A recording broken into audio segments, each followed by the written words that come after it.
Hello friend, electrical life में आप सभी का स्वागत है। फ्रेंड्स, हम डिस्कस करेंगे आज का हमारा जो टॉपिक है वह टॉपिक है कि ऑल प्रोटेक्टिव इक्विपमेंट्स, जितने भी प्रोटेक्टिव इक्विपमेंट्स हमारे पावर सिस्टम में यूज होते हैं उनके बारे में हम डिटेल में पूरा पढ़ेंगे।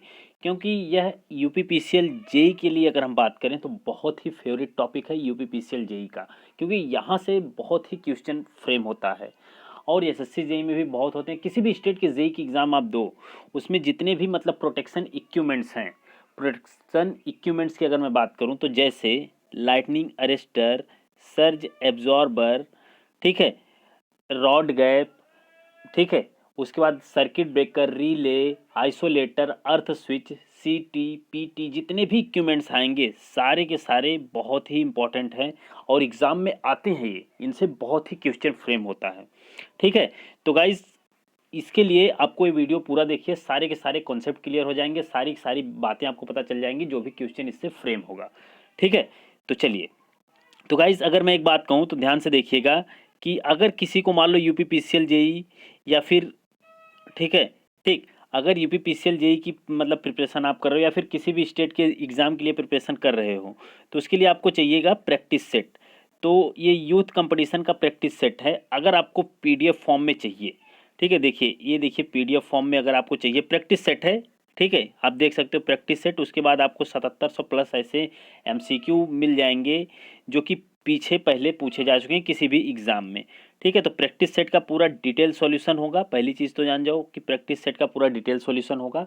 उसके बाद एग्ज़ाम के पॉइंट्स से जितने भी पॉइंट्स आपके बन सकते हैं हर एक चैप्टर के, चैप्टर वाइज वो आप बन जाएंगे। देखिए इस तरह से प्रैक्टिस सेट आपको मिलेगा। अगर आप देखें तो आप देखेंगे कि इनका जो सॉल्यूशन होगा, अभी देखिए इसका सॉल्यूशन भी आएगा। ठीक है, अगर आपके पास बुक पहले रही होगी तो आपको पता होगा, तो फिर आपको तो कोई नीड नहीं है। ठीक है, जिनके पास बुक नहीं अवेलेबल है, ये वाली मान लो बुक नहीं खरीद पाए हैं, वो लोग ऐसे ले सकते हैं। देखिए किस तरह से इसका एक्सप्लेनेशन किया गया है बहुत ही अच्छे तरीके से। ठीक है, तो ये चीज़ें आपको परचेज अगर करनी हो, ठीक है, ठीक है, तो आपको मिल जाएगी ये, लगभग आपको मिल जाएगी ये 60 रुपीज़ में।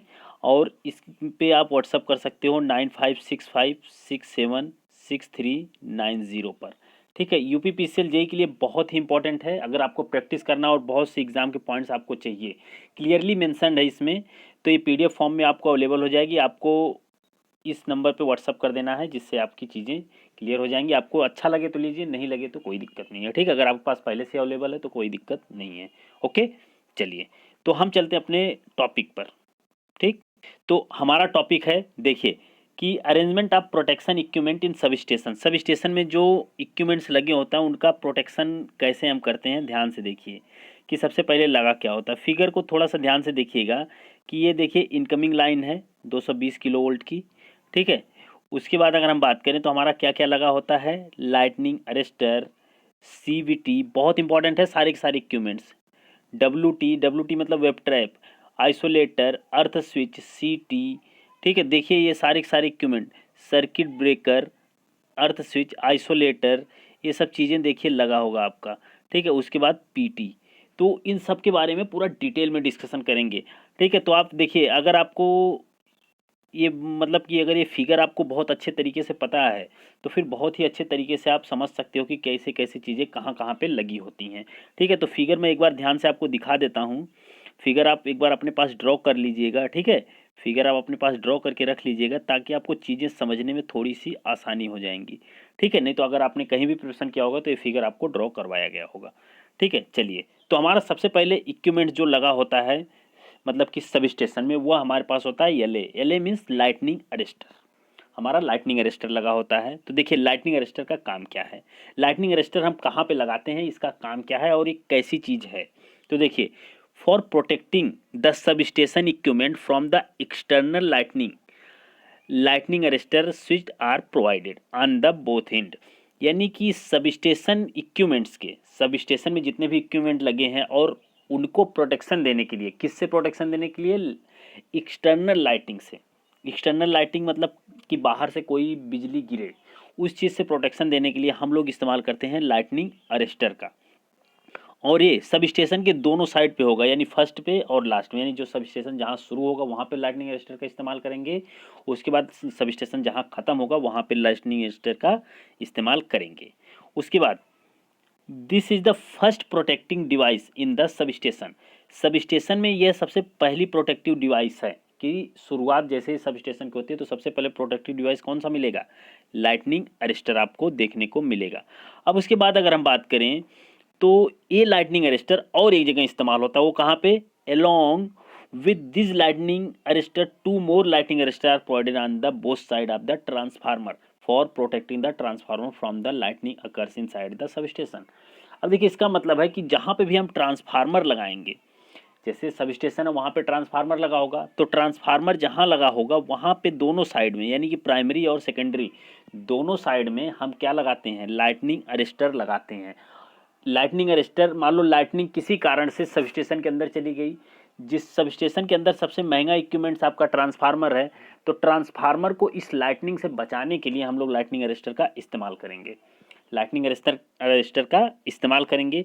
और यह लाइटनिंग अरेस्टर ट्रांसफार्मर के दोनों साइड पर यूज होता है। ध्यान से सुनिएगा कि ट्रांसफार्मर, देखिए अगर फिगर आप देख सकते हो, देखिए जिस तरह से ये ट्रांसफार्मर आपको दिख रहा है, देखिए यहाँ पे भी लाइटनिंग अरेस्टर इस्तेमाल है और यहाँ पे भी लाइटनिंग अरेस्टर इस्तेमाल किया गया है, ठीक है।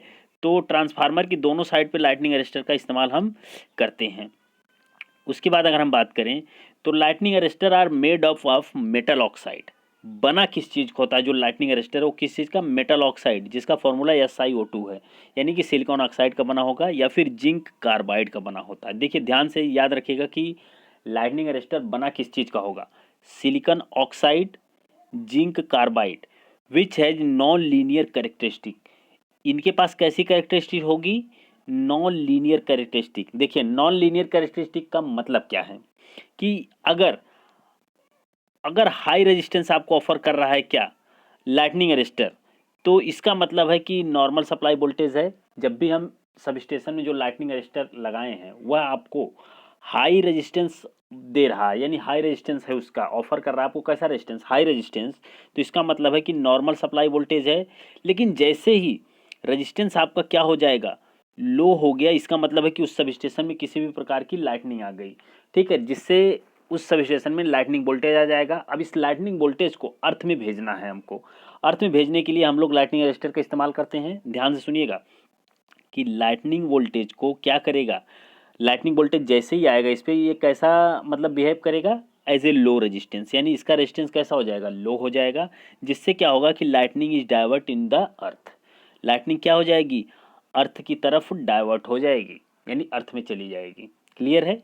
तो आपको याद रखना है कि हाई रेजिस्टेंस जब भी होगा लाइटनिंग अरेस्टर का तो नॉर्मल वोल्टेज है, अगर लाइटनिंग वोल्टेज होगा तो लो रेजिस्टेंस आपको ऑफर करेगा, ठीक है। देखिए लाइटनिंग अरेस्टर है इम्पल्स रेशियो ऑफ यूनिटी, तो इम्पल्स रेशियो अगर लाइटनिंग अरेस्टर का पूछा जाए तो क्या होता है, यूनिटी होता है, ये पॉइंट आपको याद रखना है। उसके बाद अगर हम बात करें, ध्यान से सुनिएगा कि लाइटनिंग अरेस्टर का जो कनेक्शन होता है बेसिकली वह फेज टू ग्राउंड होता है, फेज टू ग्राउंड, ध्यान से सुनिएगा कि फेज टू ग्राउंड होता है। और लाइटनिंग अरेस्टर पूछा जाए तो इनसाइड एरिया में हम लगाते हैं, ठीक है, इनसाइड एरिया में, सब स्टेशन के इनसाइड में हम लगाते हैं क्या, लाइटनिंग अरेस्टर को। क्लियर है। इसके बाद देखिए इसी की तरह एक और है चीज़ जिसको हम पढ़ेंगे, उसका नाम है सर्ज एब्जॉर्बर। उसका नाम क्या है, सर्ज एब्जॉर्बर। अब सर्ज एब्जॉर्बर क्या है, देखिए ध्यान से कि सर्ज एब्जॉर्बर क्या है। तो बेसिकली सर्ज एब्जॉर्बर आपका लगाया कहाँ पे जाता है, सबसे पहले तो ये जान जाओ, जैसे आपने देखा कि लाइटनिंग अरेस्टर वो ट्रांसफार्मर के पास लगाया जा रहा है, उसी तरह से सर्ज एब्जॉर्बर भी प्रोटेक्शन का ही काम करता है। तो इसको लगाते कहाँ है, सबसे पहले तो जानो, तो इसको लगाते हैं मोटर एंड जनरेटर के टर्मिनल के पास, motor and generator terminal, motor and generator terminal पे हम लगाते हैं किसको, सर्ज एब्जॉर्बर को। और अगर हम बात करें तो सर्ज एब्जॉर्बर बेसिकली आपका क्या है, सीरीज कॉम्बिनेशन ऑफ, ठीक है, series combination of resistance and capacitance, series combination of resistance and capacitance. Clear है। सर्ज एब्जॉर्बर क्या है, एक सीरीज रेजिस्टेंस और कैपेसिटेंस का कनेक्शन है। उसके बाद ये क्या करता है, ये करता है एब्जॉर्ब ओवर वोल्टेज को, यानी कि absorb over voltage, absorb over voltage, absorb over voltage. तो आपका जो सर्ज एब्जॉर्बर है वो एब्जॉर्ब करेगा ओवर वोल्टेज को। उसके बाद रिड्यूस करता है किस चीज़ को, स्टेपनेस को, जो वोल्टेज में, जैसे रिड्यूस स्टेपनेस, रिड्यूस स्टेपनेस। अब देखिए स्टेपनेस क्या है, जैसे आपका ये कोई मतलब कि मान लो कि ये वेव है, कुछ इस तरह आपकी बनती है वेव, लेकिन जब लाइटनिंग आती है तो इस वेव पे कुछ इस तरह की स्पाइक्स बन जाते हैं। इस स्पाइक को ही कम करने के लिए हम लोग किसका इस्तेमाल करते हैं, सर्ज एब्जॉर्बर का इस्तेमाल करते हैं। ठीक है, यानी कि इसी को हम बोलते हैं स्टेपनेस, और स्टेपनेस को कम करने के लिए हम लोग क्या इस्तेमाल करेंगे, सर्ज एब्जॉर्बर का इस्तेमाल करते हैं। क्लियर है। उसके बाद इसका भी कनेक्शन कैसा होता है, phase two ground, phase two ground, इसका भी कनेक्शन कैसा होगा, फेज टू ग्राउंड। क्लियर है। और इम्पॉर्टेंट बात कि जैसे आप लाइटनिंग अरेस्टर इनसाइड एरिया में यूज कर रहे थे, उसी तरीके से आप सर्ज एब्जॉर्बर को आउटसाइड एरिया में यूज करते हो, आउटसाइड एरिया में यानी बाहर हम इसको इस्तेमाल करते हैं। क्लियर हो गई इतनी बात। चलो अब हमारे पास एक और इक्विपमेंट आता है जो कि प्रोटेक्शन का ही काम करता है, जैसे उसका नाम है रॉड गैप। बहुत इंपॉर्टेंट है, देखिए इन सब से क्वेश्चन आते हैं, रॉड गैप। अब देखिए rod gap, rod gap basically क्या है, कहाँ पे लगाते हैं, सबसे पहले तो ये जानो कि रॉड गैप का हम इस्तेमाल कहाँ पे करेंगे। तो रॉड गैप का इस्तेमाल करते हैं इंसुलेटिंग स्ट्रिंग के पास, जो इंसुलेटिंग स्ट्रिंग हम लगाते हैं ट्रांसमिशन लाइन में, वहाँ पे हम इस्तेमाल करते हैं किसको, रॉड गैप को। और रिएक्टर के पास भी हम क्या लगाते हैं, रॉड गैप को लगाते हैं। क्लियर है कि रॉड गैप कहाँ पे लगेगा, आपका इंसुलेटिंग स्ट्रिंग जो होती है वहाँ पे लगेगा और रिएक्टर के पास लगेगा। क्लियर हो गई इतनी बात। चलो उसके बाद अगर हम बात करें तो रॉड गैप क्या करता है, तो रॉड गैप आपका क्रिएट करता है dead short circuit, dead short circuit. तो डेड शॉर्ट सर्किट क्रिएट करने के लिए हम लोग रॉड गैप का इस्तेमाल करते हैं कि डेड शॉर्ट सर्किट जब क्रिएट होए उससे बचने के लिए हमारा क्या इस्तेमाल होता है, रॉड गैप। ठीक है, जैसे भी आपको पता है कि इंसुलेटिंग स्ट्रिंग में हमारा डेड शॉर्ट सर्किट होता है, जब भी हमारे सारे इंसुलेटिंग मतलब कि इंसुलेशन फेल होता है तो डेड शॉर्ट सर्किट होता है, उनसे बचने के लिए हम लोग क्या इस्तेमाल करते हैं, रॉड गैप का इस्तेमाल करते हैं। ठीक है, तो इतनी चीज़ क्लियर हो गई। चलो अब हमारे पास आता है एक इक्विपमेंट जो लगा होता है हमारे सब स्टेशन में, उसका नाम है CVT, capacitive voltage transformer. Capacitive voltage transformer, देखिए कैपेसिटिव वोल्टेज ट्रांसफार्मर अगर आप देखोगे तो एक ट्रांसफार्मर की भांति ही होगा, लेकिन हम उसमें कॉइल की जगह पे क्या इस्तेमाल करते हैं, मतलब कि कैपेसिटेंस का इस्तेमाल करते हैं। तो आप देख सकते हो प्रॉपर फिगर में कि इस तरह का फिगर आप ट्रांसफार्मर में देखते हो, लेकिन ट्रांसफार्मर में हम नॉर्मली क्या यूज करते हैं, कॉइल यूज करते हैं। लेकिन सीवीटी करंट मतलब सॉरी कैपेसिटिव वोल्टेज ट्रांसफार्मर यानी कि सारे जो मतलब ये वाइंडिंग की जगह पे हम क्या कर देंगे, कैपेसिटेंस लगा देंगे। तो ये क्या हो जाएगा हमारा कैपेसिटिव वोल्टेज ट्रांसफार्मर। अब इसका काम क्या है देखिए, बेसिकली ये क्या करता है, for measuring input and output line voltage. तो क्या करता है ये, इनपुट और आउटपुट के ट्रांसमिशन लाइन वोल्टेज को क्या करता है, मेजर करता है। उसके बाद CVT is used which work under the principle of transformer capacitance, यानी कि ट्रांसफार्मर के प्रिंसिपल पे ही काम करे, लेकिन वहाँ पे हम क्या यूज करेंगे, कैपेसिटेंस का इस्तेमाल करेंगे। क्लियर हो गई इतनी बात। चलिए अब देखिए हमारे पास आता है एक नया इक्विपमेंट जिसका नाम है पीटी। क्या नाम है, पीटी। पीटी का मतलब आप समझ रहे हो कि पोटेंशियल ट्रांसफार्मर। तो पोटेंशियल ट्रांसफार्मर में हम थोड़ी सी बात कर लेते हैं कि ये क्या करता है। तो ध्यान से देखिएगा कि पोटेंशियल ट्रांसफार्मर जो होता है यह मेज़र करता है बस बार के वोल्टेज को, बस बार के वोल्टेज को। और इसके भी और भी बहुत से मेनी यूज होते हैं, जैसे कि signal to the relay, wattmeter में, एनर्जी मीटर में, इन सब में हम इसका इस्तेमाल करते हैं। लेकिन एग्जाम में जो क्वेश्चन आते हैं ना वो देखिए बहुत इंपॉर्टेंट है कि पीटी, पीटी बेसिकली क्या है, एक पोटेंशियल ट्रांसफार्मर है। और पोटेंशियल ट्रांसफार्मर अगर है तो इसमें दो वाइंडिंग होगी, एक प्राइमरी होगी और एक सेकेंडरी होगी। तो प्राइमरी जो होती है इसकी एचवी साइड होती है और सेकेंडरी जो होती है एलवी साइड होती है। ध्यान से सुनिएगा कि primary HV side, secondary LV side. तो इसको हम बोलते हैं कि यह एक स्टेप डाउन ट्रांसफार्मर है। कैसा ट्रांसफार्मर है, स्टेप डाउन ट्रांसफार्मर है जो पीटी होता है। इसका मतलब है कि इसके प्राइमरी में अधिक वोल्टेज मिलता है और इसके सेकेंडरी में कम वोल्टेज मिलता है। दूसरी चीज़, इसमें नंबर ऑफ टर्न्स ज़्यादा होते हैं और इसमें नंबर ऑफ टर्न्स कम होते हैं। क्लियर है? ध्यान से एक एक बात को समझिएगा। नंबर ऑफ टर्न्स ज़्यादा है, इसका मतलब है कि इसका क्रॉस सेक्शनल एरिया कम होगा। इसके नंबर ऑफ टर्न्स ज़्यादा है तो इसके क्रॉस सेक्शनल एरिया क्या होगा? ज़्यादा होगा। जो वाइंडिंग, जो तार लपेटा गया है, उसका मोटाई सेकेंडरी साइड का यानी एलवी साइड का ज़्यादा होता है और एचवी साइड का कम होता है। क्लियर हो गई इतनी बात? और एक स्टेप डाउन ट्रांसफार्मर होता है जो पीटी के हम मतलब पीटी की बात करते हैं तो, यानी पोटेंशियल ट्रांसफार्मर। उसके बाद देखिए कि the normal secondary voltage of PT is 110 volt, यानी कि जो नॉर्मल सेकेंडरी मतलब कि होता है पीटी का, वह कितने वोल्टेज पे होता है? तो 110 वोल्ट पर होता है। क्लियर हो गई इतनी बात? चलो अब आगे देखते हैं। अब आगे है आपका डब्ल्यू टी एक होता है वेव ट्रैप। वेव ट्रैप क्या करता है कि जो कैरियर कम्युनिकेशन लाइनें होती हैं उनसे जो भी मतलब आपके फॉल्ट्स जनरेट हो सकते हैं, उन सब से बचाने के लिए हम लोग वेव ट्रैप का इस्तेमाल करते हैं। ठीक है, तो वेव कैरियर कम्युनिकेशन टी मतलब ट्रैप, यानी कि इट इज़ यूज फॉर, किस लिए यूज होती है? सीसीपी मतलब कैरियर करंट प्रोटेक्शन। जो कैरियर मतलब कि कम्युनिकेशन लाइन के कारण जो भी करंट हो रही है, उसके कारण ट्रांसमिशन लाइन में जो भी मतलब प्रॉब्लम्स क्रिएट होएंगी, उन सब के लिए हम क्या करेंगे? वेब ट्रैप का इस्तेमाल करते हैं। क्लियर है? तो ये वेब ट्रैप आपका नॉर्मली कभी भी एग्जाम में पूछा नहीं गया, लेकिन आपको इतनी चीज़ें थोड़ी सी याद रखनी चाहिए इसके बारे में। ठीक है, तो देखिए पीएलसीसी कभी कभी इसमें फुल फॉर्म पूछता है, तो पावर लाइन कैरियर कम्युनिकेशन होता है। इनसे प्रोटेक्शन के लिए हम लोग वेब ट्रैप का इस्तेमाल करते हैं। उसके बाद SCADA यानी सस्पेंसरी कंट्रोल एंड डाटा मतलब एक्विजिशन, इसके लिए हम लोग इसका इस्तेमाल वेब ट्रैप का करते हैं। क्लियर है ना? चलिए अब हमारे पास आता है एक नया। अब नया क्या है? हमारे पास आया है सीटी। तो सीटी भी बहुत इंपॉर्टेंट है। अब देखिए सीटी बेसिक मतलब कि करंट ट्रांसफार्मर। अब करंट ट्रांसफार्मर का हम इस्तेमाल कहाँ पे करते हैं? जहाँ पे हमको हाई करंट को मेज़र करना होता है। ठीक है, और इसको हम एज ए प्रोटेक्टिव रिले की तरह भी यूज कर सकते हैं। Power and energy meter, input signal, इन सब में तो यूज होता ही है।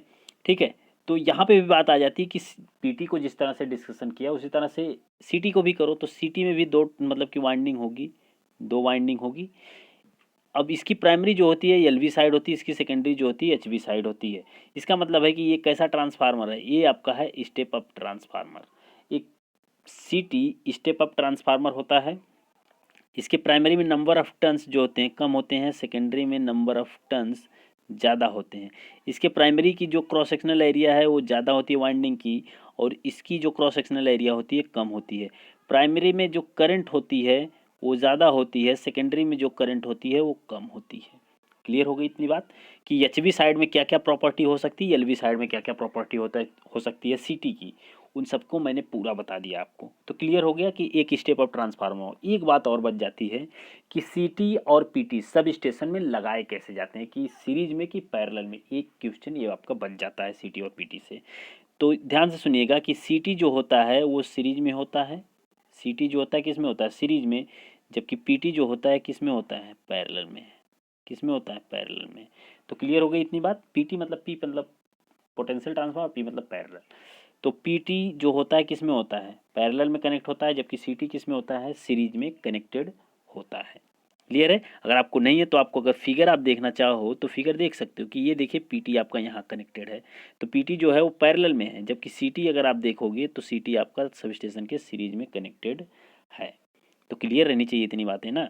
चलो अब हमारे पास एक नया इक्विपमेंट्स आ रहा है जो कि प्रोटेक्शन की तरह यूज करते हैं, और सबसे ज़्यादा इंपॉर्टेंट यही आपका बनता है, जिसका नाम है CB, that's mean circuit breaker. तो ध्यान से सुनिएगा, सर्किट ब्रेकर, इसमें हम पूरा डिटेल डिस्कशन नहीं कर रहे हैं, बट सर्किट ब्रेकर का एक ओवरव्यू आप देख लो, जब एग्जाम में आए तो आप बता सको उसको। तो देखिए कि सबसे पहले सर्किट ब्रेकर हो गए तो इसमें दो पार्ट होते हैं, एक होता है मूवेबल पार्ट, एक होता है कांस्टेंट पार्ट या फिक्स पार्ट। ठीक है, तो जैसे देखिए एक पार्ट ए है, एक पार्ट ए है। ठीक है, एक मान लो फिक्स है, एक आपका मूव करता है। तो सर्किट ब्रेकर से आपको समझ में आ रहा है कि सर्किट को ब्रेक करने वाला, सर्किट को ब्रेक करने वाला। अब सर्किट को जब ब्रेक करने वाला है कोई, तो जब सर्किट ब्रेक होगी तो इसके बीच में ना एयर प्रेजेंट होगी। क्या प्रेजेंट होगी? एयर। जब ये सर्किट ब्रेक होगी तो इस एयर को क्या मिलेगा? आयनाइजेशन मिलेगा, यानी एयर जो होगी वो आयनाइज्ड होगी। जब एयर आयनाइज्ड होगी तो करंट का फ्लो एयर के थ्रू जाने लगेगा। इसका मतलब सर्किट ब्रेक होकर भी ब्रेक नहीं होगी। इसका मतलब है कि बीच में जो एयर पार्टिकल हैं, जो भी हमारे पार्टिकल बीच में पाए जा रहे हैं एयर में, उनको अगर हम किसी तरह से हटा दें उनको अगर किसी तरह से हटा दें तो हमारी एक करंट जो फ्लो होने की पॉसिबिलिटी है, फ्लो नहीं होती लेकिन पॉसिबिलिटी है, उससे हम बच जाएंगे। तो हम एकदम मतलब कि आराम से काम कर सकते हैं कुछ भी करेंगे तो। ठीक है, तो सर्किट ब्रेकर में जो वो आर्क बन रही है, बेसिकली जो आर्क बन रही है, जो आयनाइज होके एयर में आर्क बन रही, उसी को ख़त्म करने के लिए हम लोग क्या करते हैं, आर्क क्वेंचिंग करते हैं। और आर्क क्वेंच करने के लिए कुछ ना कुछ मीडियम हमको चाहिए, जैसे कि हम हवा का झोंका मार दें उस पर तो हो जाए, या फिर तेल डाल दें, या फिर कुछ और ऐसे मतलब बहुत सी चीज़ें हम इस्तेमाल करते हैं। तो उसमें क्या है कि आर्क क्वेंचिंग करने के लिए हमको मीडियम की नीड होगी। अब मीडियम क्या क्या ले सकते हैं, SF6 हो सकता है, आयल हो सकता है, वैक्यूम हो सकता है, एयर हो सकता है। तो इन सब मीडियम हम ले सकते हैं। इस मीडियम से हम क्या करेंगे, आर्क की क्वेंचिंग कर देंगे। तो is used in the circuit breaker. तो आर्क क्वेंचिंग के लिए हम लोग क्या यूज करेंगे, ये सब मीडियम यूज करेंगे। They can be open or close in the no load और फुल लोड कंडीशन। तो सर्किट ब्रेकर जो होगा ये क्या होगा, नो लोड कंडीशन में भी और फुल लोड कंडीशन में भी ओपन हो सकता है, बंद भी हो सकता है। तो क्लियर है सर्किट ब्रेकर आपका कैसे कैसे हो सकता है, एकदम क्लियर है, कंफर्म, ओके। चलिए, और अगर हम बात करें तो हमारा अगला इक्विपमेंट्स है आइसोलेटर।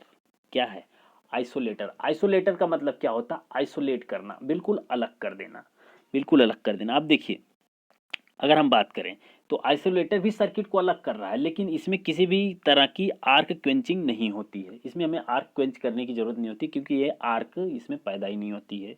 ठीक है, तो इसमें किसी भी प्रकार की आर्क क्वेंचिंग मीडियम की हमको ज़रूरत नहीं पड़ेगी। और उसके बाद सबसे इंपॉर्टेंट बात कि आइसोलेटर जो होगा यह ओपन होगा under no load condition, under no load condition. तो isolator open only under no load condition, under no load condition होगा। और on the both side of every equipment isolator are provided to attending maintenance work on equipments.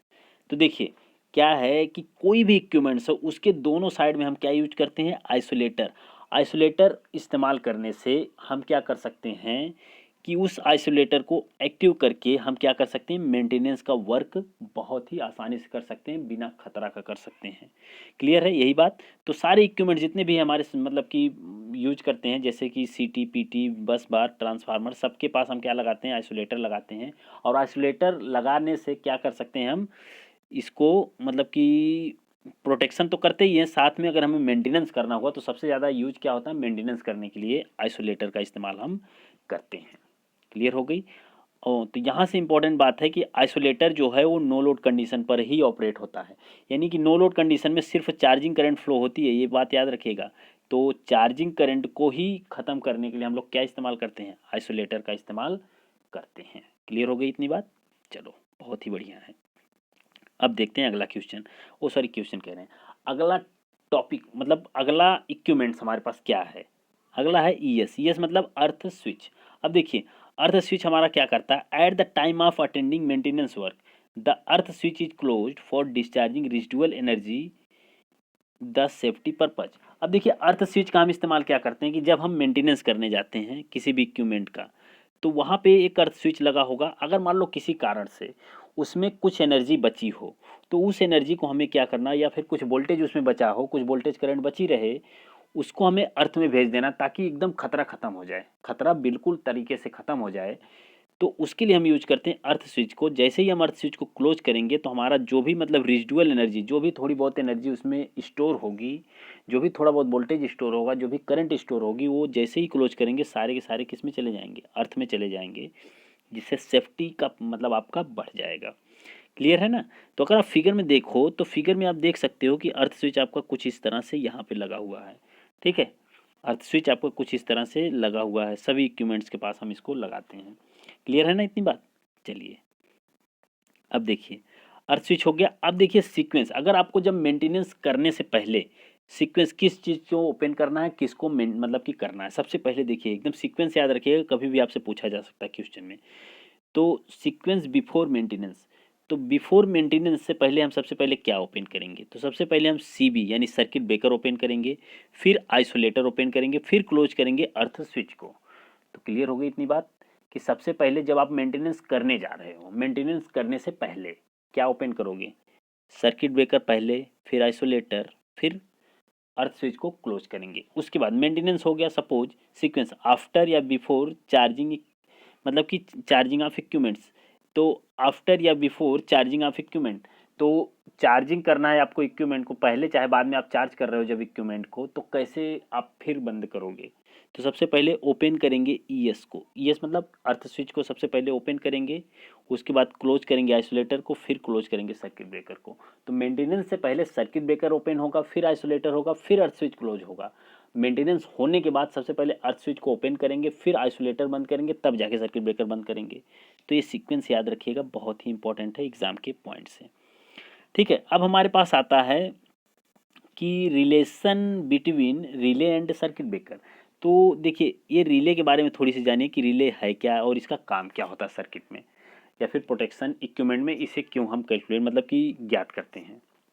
तो देखिए, relay basically क्या है, एक तरह का प्रोटेक्टिव सेंसिंग डिवाइस आप कह सकते हो। क्या प्रोटेक्टिव सेंसिंग डिवाइस है, ठीक है, सेंस करने का काम करता है। यानी कि किसी भी कारण से सिस्टम में फॉल्ट आ गया, फॉल्ट आने के बाद ध्यान से सुनिएगा कि फॉल्ट आया, फॉल्ट आने के बाद आप क्या करोगे कि फॉल्ट आया, फॉल्ट आने के बाद हम क्या करेंगे कि पहले सर्किट ब्रेकर तो ओपन होता ही होता है, पहले नहीं होता, लेकिन उसको पहले कोई बताए तो सही कि भाई यहाँ फॉल्ट आ गया। सर्किट ब्रेकर को कितना नहीं पता, उसका काम है सिर्फ सर्किट को ब्रेक करना। अब उसको पता नहीं है, वो बुद्धू टाइप का है, बस उसको कुछ पता नहीं है, बस सर्किट कोई बता दिया तो बस वो खोल देगा, कोई बता दिया तो बंद कर देगा। सर्किट ब्रेकर का कुछ ऐसा ही रोल है।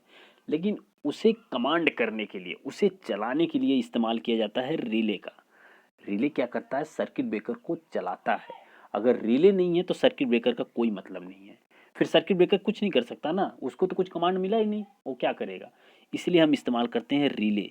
तो रिले ज़्यादा इंपॉर्टेंट हो जाता है सर्किट ब्रेकर के लिए कि सर्किट ब्रेकर आपका तभी काम करेगा जब रिले काम करेगा, जब रिले ही नहीं काम करेगा सर्किट ब्रेकर काम नहीं करेगा।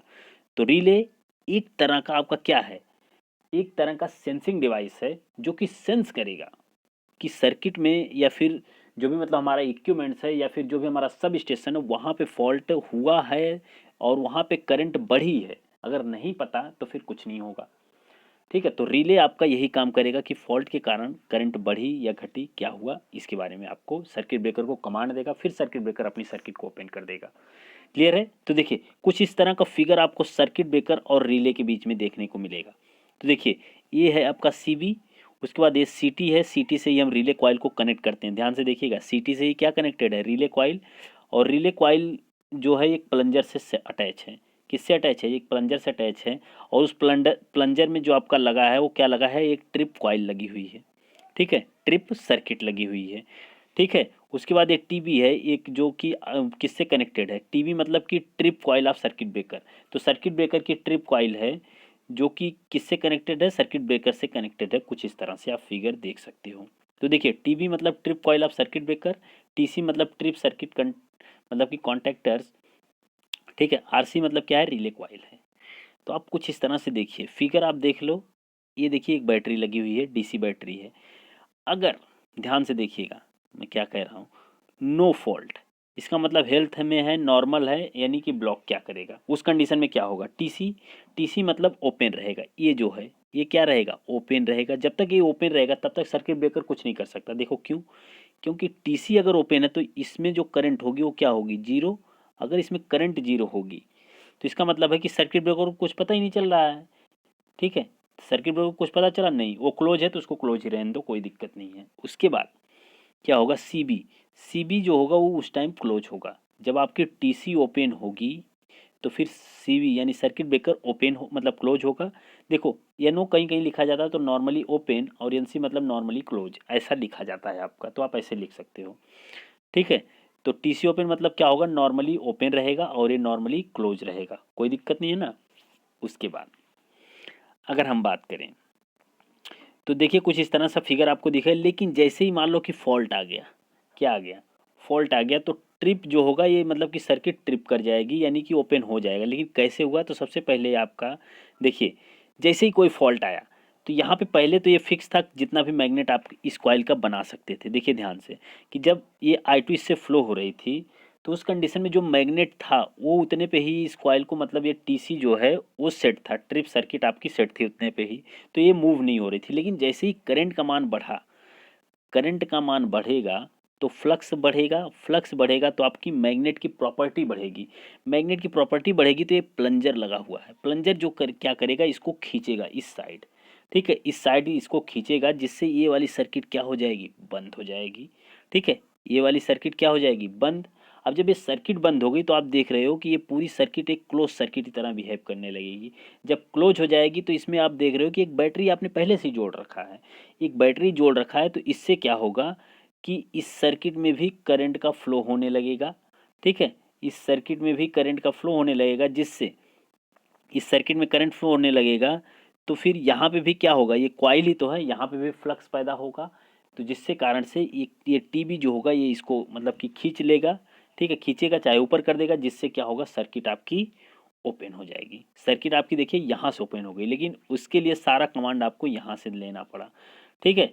तो देखिए सीटी है, ऐसे प्रोटेक्शन के लिए हमने इस्तेमाल कर लिया ना, इसको प्रोटेक्शन के लिए हमने इसको इस्तेमाल कर लिया, ठीक है।